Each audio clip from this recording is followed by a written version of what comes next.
بەناوی خی بەخشندەی میهرەبان ئەمڕۆ بەندە سەردانی کەمپینی ڕێکخراوی هیوام کرد کە کەمپینەکە بۆ کۆکردنەوەی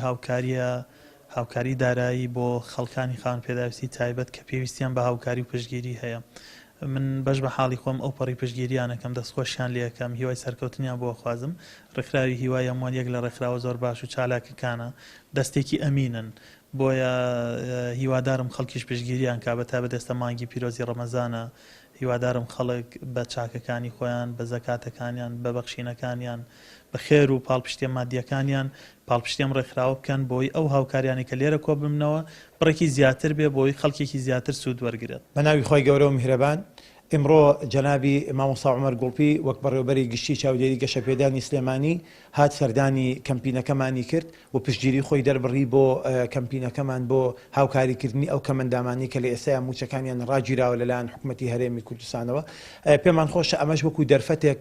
هەژمار بکەین بەوەی کە جارێکی تر داوا لە هاوڵاتیانی هەرێمی کوردستان لە خێرخوازان بکەینەوانێ کە زیاتر بێن بەدەمی کەمپینەکەمانەوانێ بۆ ئەوەی بتوانین لەم ڕەمەزانەدا لەم جەژنەدا ژیانێکی شایستە بە کەمەندامان دابین بکەین. هەر وەکو جەنابی مامۆستاش ئاماژەی پێکرد، ئێمە طموحمان لەوە زیاترە کە داوای یارمەتی و هاوکاری بۆ کەمەندامان بکەین، بەڵام وەکو عەرەب ئەڵێن لكل حادث حديث، ئێستا ئەم ڕووداوە لە پێشەوەیە زیاتر لە 600 کەمەندان بەلانی کەمەوانێ کە توانای داراییان لە ژێری سفرەوەیە، ئێمە